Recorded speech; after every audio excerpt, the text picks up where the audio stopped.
Welcome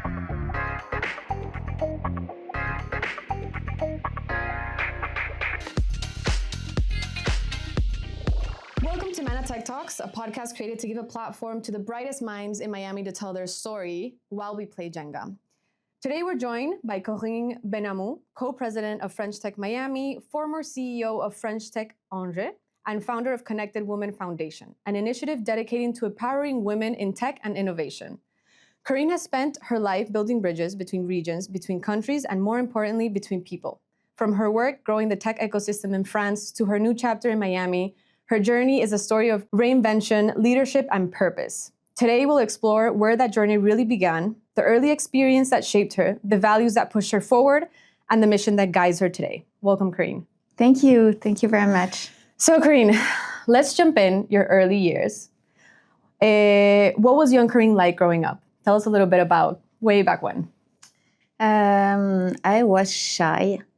I'm born in Marseille. I lived in Angers, and a part of my childhood was in Boston, in Massachusetts. And I was shy. I was very serious, reading so much on destinies. I loved Princess and Destinies. And I loved at that time traveling so much and learning on people, and I think it prepared my today's life. I would have never guessed you being shy. You're like the biggest sunshine and everywhere. So were there any early experiences, maybe family influences or cultural moments that shaped your worldview or your interest in community building? You know, going from that maybe shy little girl into this wanting to meet everyone and talking to everyone. Was there any moment? Yeah, of course. My parents are born in French Algeria, in Algeria. And I'm born in Marseille. I have been living in France, then in US, in Boston. I was in a class in a school where we were a lot communities together. I remember I was with Europeans a lot, but also with the people coming from Persia, from Africa, from Poland. And I loved so much being with all of them and learning on their own culture. And I think it shaped my life of today. So you would say that was the moment where you're like, this is what I'm meant to do. I'm meant to be a community leader and I need to do. So when was that, focus in between this tech community? Was there a moment where you were like, oh, this tech community, I need to focus more on tech than just the culture and people? In fact, I had a lot of life in my life. And I began in PR. Then I decided with a lot of politics. Then I decided to found French Tech Angers. And I was the manager. And I did not know anything about tech when I arrived. I learned so much. I bought all the books I could find and learn. And then 10 years later, I decided to come to Miami. And I had to learn a lot. So each time I adapt myself to the cities, the communities, the ecosystem, and I adapt myself always with learning. So coming a little bit from what you're talking about, were there any big challenges starting the Angers community, or now that you see it in Miami, is there any challenge beginning those communities, or what's the biggest? Yeah, in fact, each community has its own challenge. But now I find also links that can bring both communities together, especially on AI, on identity, digital identity, which is a very big deal today in France. To be present on cyber, but also to fight against terrorism. Digital identity is something very important.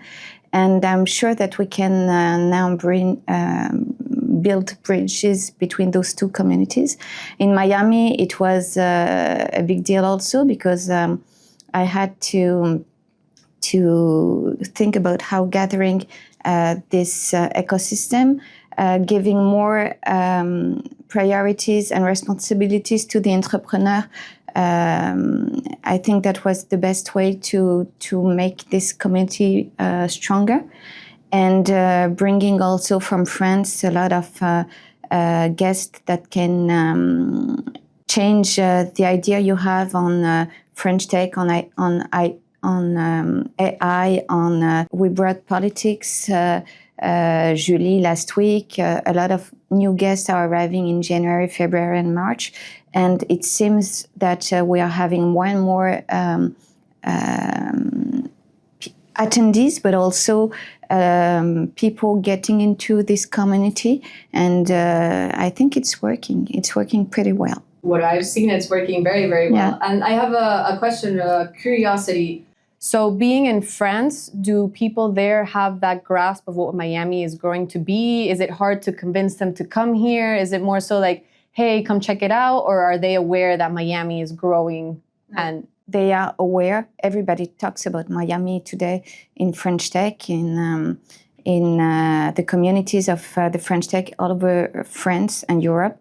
I have more and more requests. 1 year ago, I had about one request every week. Today, it's almost 2 per day. Oh, wow. And it's not only early stage startups, it's big companies. It's what we call I'm not sure of how to pronounce it, but scale up. It's more and more big companies with that have already done fundraising, that have already 10, 30, 40, 50, 60 employees, and it is those kind of companies that are interested today with Miami. So I know that 2026 is going to be a very big deal for the French Tech of Miami. Okay, that's amazing. I know earlier this year we had the pleasure of partnering with Manatech to go to the Viva Tech conference. Do you want to tell the listeners a little bit about the mission and what we did there? And what did we explore? What did we achieve? Exactly. So thanks to Moïse Mana and Manatech, we had an amazing pavilion, French pavilion, Miami pavilion in Vivatech. It was the very first time, and it was the possibility for Vivatech and for all the 180,000 attendees to see what we had done, the companies that came with us, the power of our ecosystem, how AI, how green tech, how energy company are changing Miami today. And it was a very first beginning, first start, but it was amazing. It was a big, incredible adventure with you, with all the team, but also to show what Miami is becoming. It's not anymore that jet set and golf city. It's a real hub. It's becoming probably one of the third, I think there are three hubs today in US. It's one of the 3 hubs that are in the States ready for startups, for scale-ups, for fundraising, and also for AI. So actually, the next question sort of connects to what you're talking about on what makes Miami such a powerful bridge between Europe, the US, and Latin America. Because as you know, Manatech has all these different initiatives. We host over 300 events in our spaces, bringing in French people, Russian people, Colombian people, so people from all over. Miami also attracts talent, a lot of talent from Latin America. So this is basically like the capital of Latin America in the US. So what things do you think are the biggest ones in Miami that connect, not just like Europe and Miami, but also LATAM? But if you can focus more on Europe, what do you think are the biggest things? I know there's like a lot of investors. Yeah. What would you say are? In fact, first of all, the melting pot, the multiculturalism in Miami is something very, very rich. And I think it builds Miami. Then the opening on the Americas, LATAM, Canada, US is probably the best bridge we can have with Europe. And also, a lot of startups are actually looking for money, for funding. And if they do not find it in France, they can come here, because what I think is that as long as we will help them funding, having the possibility to scale and to grow and to expand, it will be amazing for Miami, it will be amazing for Florida, but also the capital will go back to France anyhow. And I think it's a big help for France. So I'm pretty sure that I will help my country as most as possible being here. How do you see not just French Tech Miami, evolving over the next few years? What is your ideal scenario 5-10 years from now with the French Tech Miami, or just Miami in general? How do you see it growing? Where do you think we're going, or we're headed towards? I think that we are going to grow very, very fast. It's written, I can already see it. There are green flags everywhere. We are going to grow. We are going to grow with you, with all the partners of Miami. We have choices to make. We are making them.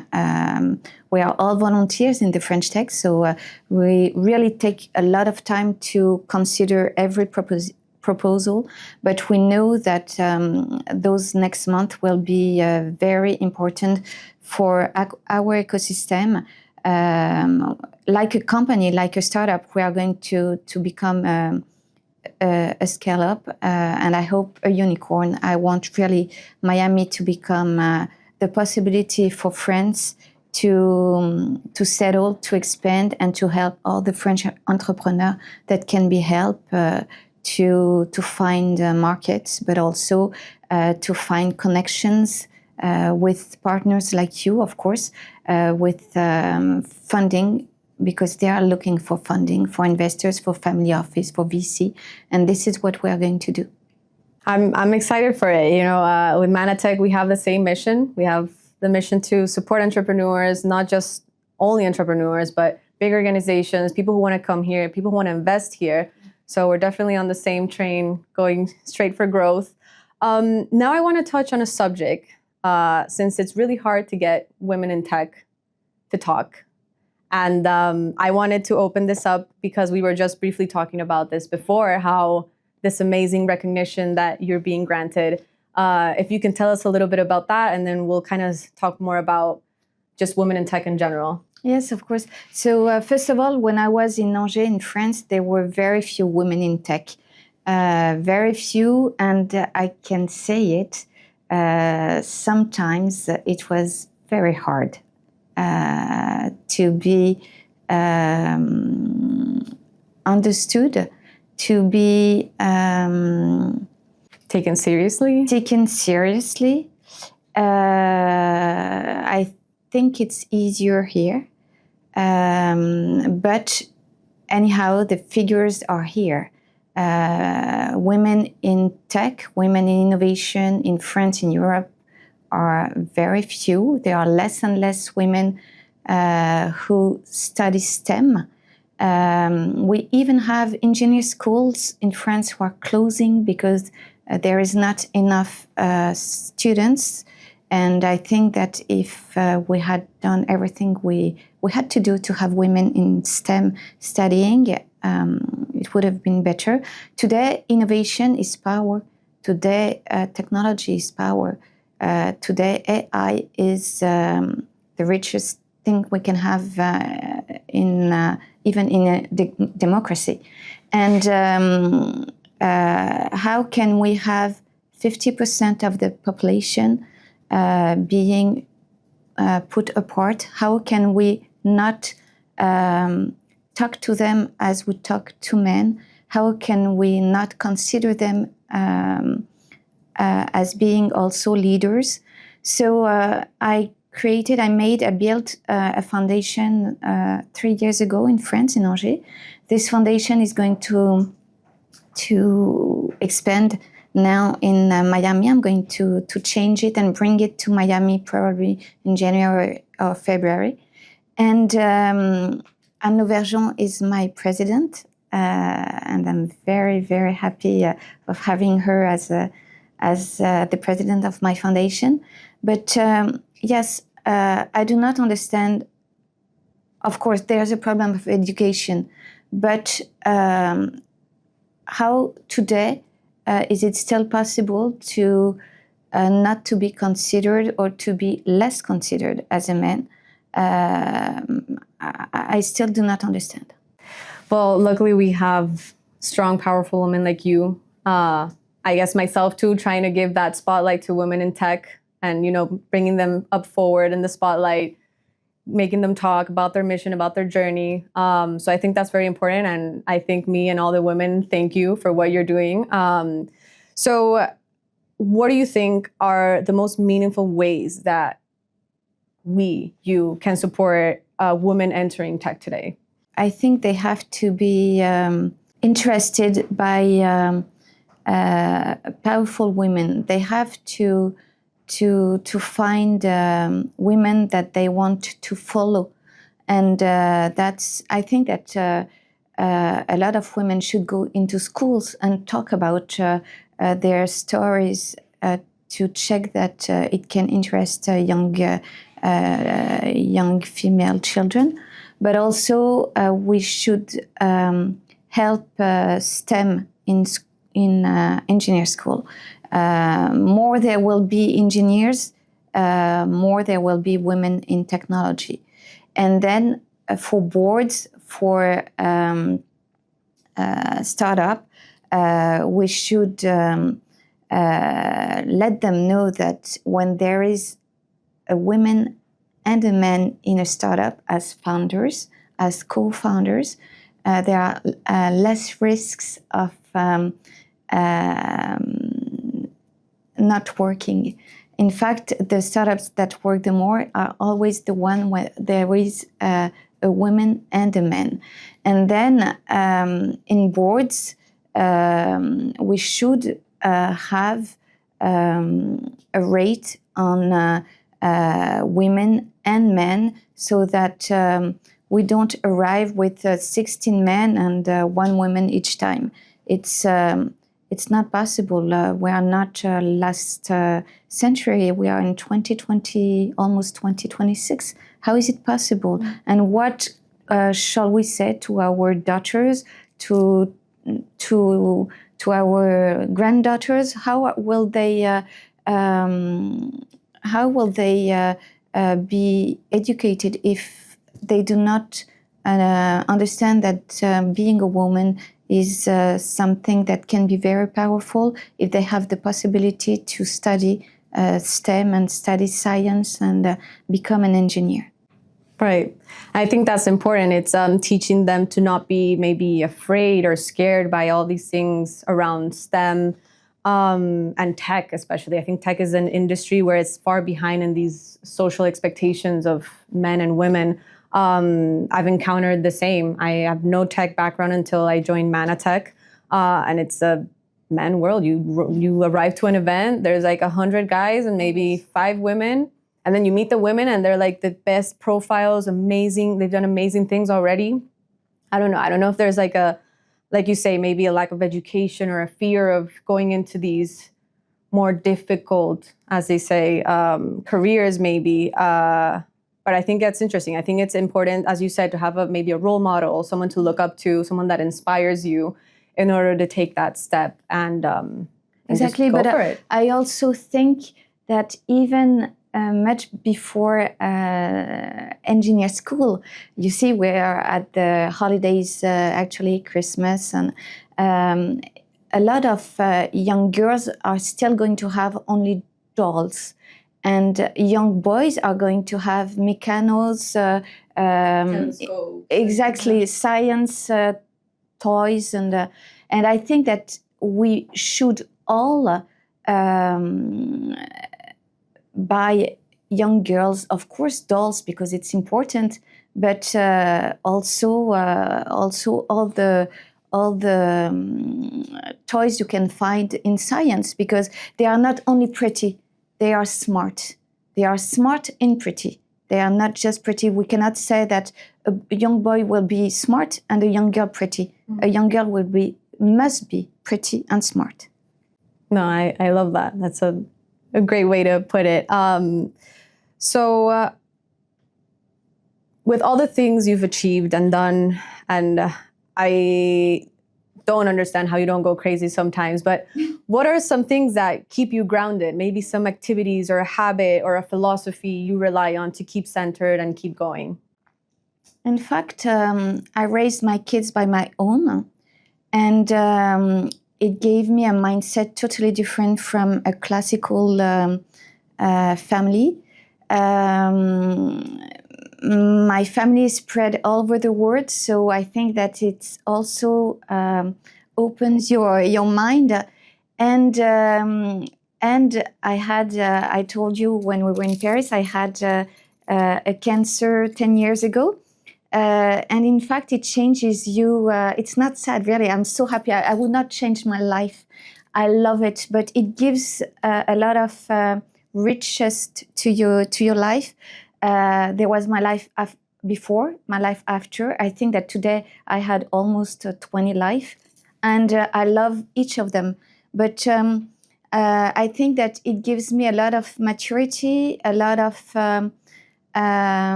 how would I say that? I think that I'm getting more and more Wise. Wise, yeah, wise is the good word, and I'm not as anxious as I was before. I think that I get more and more powerful with the different life that I have, and I love my children and my Maine Coon. I have a huge Maine Coon. He's my like, you know, when in the sea, I don't know how you call this in English, but there are sharks, and there is always a fish under the shark that guides him. Okay. And Theodore, my Maine Coon, is this. Okay, so very family-centered, that's a very inspiring story, Corine. So that from all our listeners, they must be all inspired. If not, I don't know what's going to inspire them, to start doing something. So speaking of some of the amazing things and also very rough things that you went through, what has been the most surprising or most memorable moment in your journey so far? I think that it was when I decided at 57 years old, 1 year ago, to let all my life of before in France and to take 2 suitcases, my cat, and to come to Miami with, at that time, no job, no apartment, nothing. And in fact, when you want it, you make it. I love that. And here you are. Yeah, and I love it. And I love it. I love it. That's amazing. So for a couple closing questions, what's one message you hope women and founders in general listening can take away from your story? What's the one thing that you want them to remember always? Half of the population are women. How can we have only men in technology? It's impossible. It's not fair. It cannot work without women. And I really think that women are even more powerful than men because they bring a kind of diplomacy, open-minded, that we do not always find in men. Beautiful. We gotta get working. We gotta get working, us girls. So final question, how can people get involved with French Tech Miami or your new foundation that you're bringing next year? How can people get in touch with you or? Yeah, on LinkedIn, on my phone number, I think is almost everywhere. But for the foundation, or for the French Tech, we are 3 co-presidents, David Hazard and Patricia Santoni. And we organize events in Manatech almost every month. It's free. There's no membership. They can come whenever they want to. It's on LinkedIn. And for my foundation, we will do a special communication in late January or February to launch it from Miami. I love it. Well, we're at the end of the episode. Thank you so much for joining me, for sharing your story. So yeah, we'll see you guys at the next episode. Thank you and happy holidays. Thank you and happy holidays.